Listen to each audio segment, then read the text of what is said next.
Angel Reese. Angel Reese has gotten herself in a little bit of hot water. Angel Reese just took another loss, and just when it seemed like things couldn't get worse, they did, big time. While CaitlinClark was in New Orleans handling business like a pro, Reese was at the Super Bowl chasing clout, and it completely backfired. Be versatile. I mean, obviously, I'm a fashion girly, Vogue cover, Met Gala committee. Like, I just want young girls to know, like, anything is possible. Like, you can do whatever you put your mind to. Growing up, I was always into fashion. I was always into taking pictures, taking my mama clothes. Now she be stealing my clothes. But okay. Yeah, like, just being able to be super versatile, unapologetic, on and off the court, and just tapping into it. So, I love the culture girlies, obviously. Coi Leray is my... Instead of preparing for her next game, where she struggles to even make a layup, she decided her best move was to show up at the biggest sports event of the year, exposing her chest in an attempt to steal the spotlight. Spoiler, it didn't work. Meanwhile, CaitlinClark is out here getting her jersey retired and drawing more viewers than Angel Reese's entire so-called unrivaled run. The contrast between these two couldn't be more obvious. It's time we talk about it. A 6-foot guard from West Iowa, the reigning WNBA Rookie of the Year and the greatest of all time, number 22, CaitlinClark!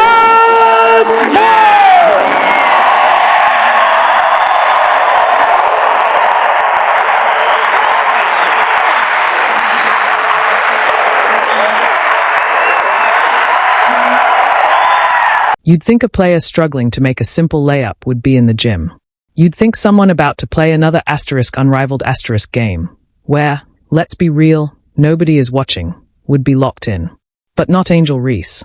Instead, she showed up to the Super Bowl, exposing herself in a desperate attempt to steal headlines. Unrivaled, make sure y'all tap in with Unrivaled, pull up to some games, 3-on-3 the hottest, Stewie and Nafisa started the league, but we're all investors, so make sure y'all come to some games if y'all might. What was the goal here?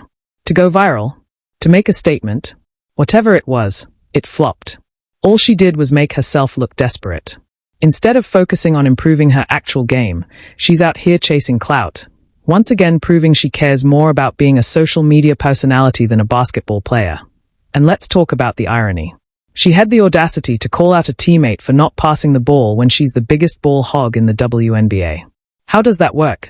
You don't pass, you don't finish at the rim, and now you're at the Super Bowl hoping for... Oh, happy Superb Owl Sunday for all of those who celebrate. And for CaitlinClark, who's obviously at the game, she's going to have the most superb of all the owls. Because not only is she at the game, there is a huge Nike commercial being centered around CaitlinClark and others. Now, let's compare that to CaitlinClark. While Angel Reese was at the Super Bowl making headlines for all the wrong reasons, Caitlin was in New Orleans, dressed professionally and handling business. She wasn't out here chasing clout or trying to force a viral moment. She was locked in on what actually matters, her career. And then I'm gonna have to, but I'm gonna cut and resign. You know they be waving and resigning. Chicago Sky, they know I'm a G. And the results speak for themselves.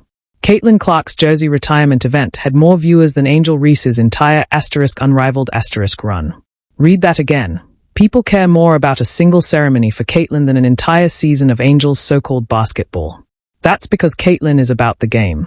She's out here breaking records, improving her craft, and making sure that when she steps on the court, people actually want to watch. Meanwhile, Angel Reese has earned a new nickname, the Rebound Queen because the only thing she does is catch her own missed shots. But of course, Angel will spin this into yet another victim narrative, because that's her whole brand now. Instead of actually playing better, instead of proving herself on the court, she'll sit on her podcast with her mom, crying about how unfair the league is to her. It's politics it's racism it's sexism it's everything except what it really is, her own lack of skill. Instead of working on finishing at the rim, she'd rather complain about salaries, endorsements, and anything else that gets her clicks on social media. Meanwhile, CaitlinClark just keeps winning.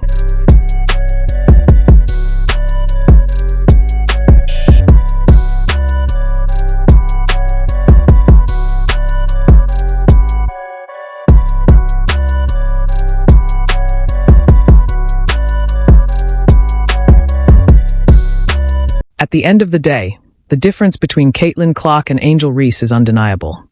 One is focused, respected, and breaking records. The other is out here embarrassing herself at the Super Bowl, desperate for attention.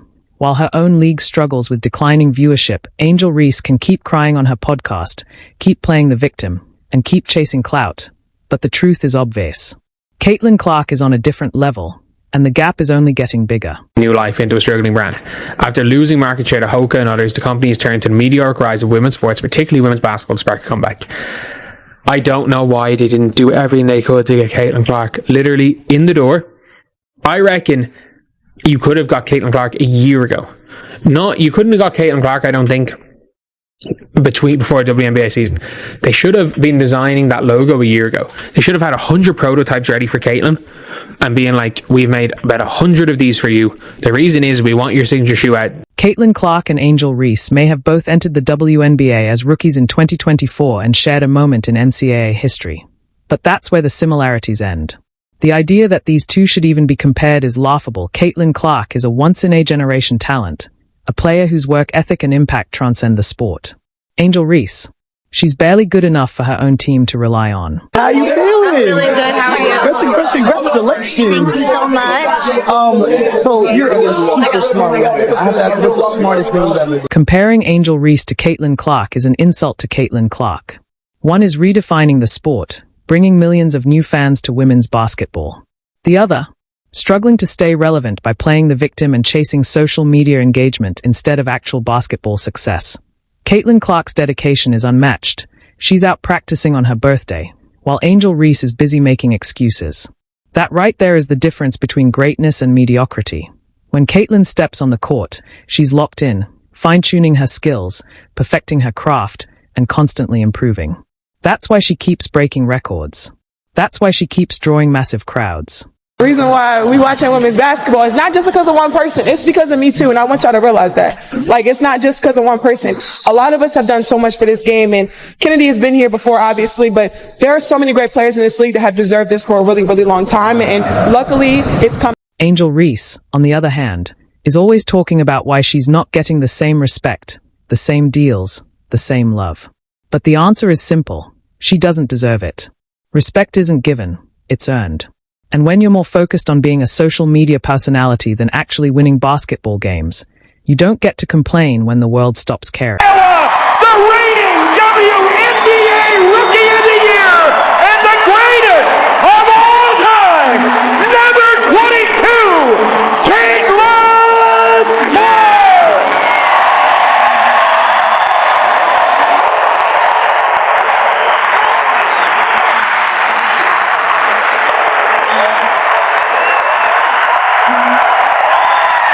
For years, outside of diehard fans, nobody really cared about women's basketball. Viewership was low, engagement was minimal, and the sport just wasn't on the radar for mainstream sports fans. Then CaitlinClark came along. Let's be real, she single-handedly changed the game. Over 1.1 million people tuned in to watch her college jersey retirement. College jersey retirement. That's more. Big Mama? Made mine a double QPC for the double queen. All right. Now she blocked it. And Angel Reese. She's just another player, one that people are already tuning out. The difference between CaitlinClark and Angel Reese is insane, and it's only getting bigger. Angel's entitlement isn't just a random personality trait, it's been nurtured and reinforced. If you've ever listened to her mother on their podcast, you'd understand exactly why she thinks she deserves more than she's actually worth. Instead of facing reality, that her performances are subpar and dragging the league down, she and her mother keep playing the victim card. They act like the WNBA owes her a bigger paycheck just for existing, not for excelling. I have nothing but great things to say about who she is as a person. You know, she's so welcoming and just so warm as an individual that she can have a conversation with anybody. She's cut from the same cloth as me in that regard. You know, us Midwesterners, we tend to just, accept everybody with open arms. And she was so kind to my family and everyone in the suite when she came to KC. So huge fans of CaitlinClark in my... Here's a reality check. You don't get paid for complaining. You get paid for producing results. If you're going to cry about your salary, at least take a second to consider your own impact on the league. When you step on the court and play absolute nonsense, how long do you think people will keep watching? 2 hours of that? Seriously, how do you expect networks to shell out money to broadcast a league full of players who can't shoot, can't finish, and can't generate interest? The hard truth is, networks are losing money airing Angel Reese and her spectacular disaster performances. Criticized or critiqued in a different way than your peers. Yeah. And I've had to learn that as a parent and everything. And so I just take it with a grain of salt. And as I say, a lie doesn't care who tells it. Yeah. So I'm The just real like, no. Yeah, engage. It's engaging. Here's what Angel Reese and many of her peers refuse to acknowledge. The WNBA isn't even profitable.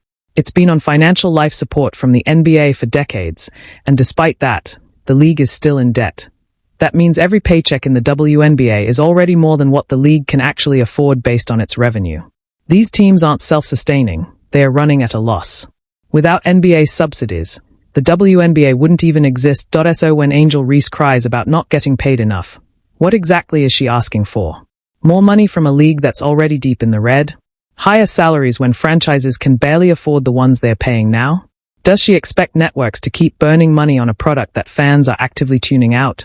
The reality is, the WNBA is already paying her more than she's worth in pure business terms. And instead of being grateful for that, she's out here demanding more, while delivering less. Avery comes up with the board. Long pass, perfect to Reese. She was unable to get it in. This is what makes CaitlinClark's situation even more mind-blowing. The WNBA finally has a player who draws millions of viewers, sells out arenas, and gets people genuinely invested in the sport. And yet, instead of building the league around her, they're too busy playing politics and catering to entitled players like Angel Reese. If the WNBA refuses to cash in on CaitlinClark because they are more focused on internal politics and narratives, then they'll have nobody to blame but themselves when the league collapses. Spinning, and as the shot clock expires, the ball goes out of bounds and it belongs to New York.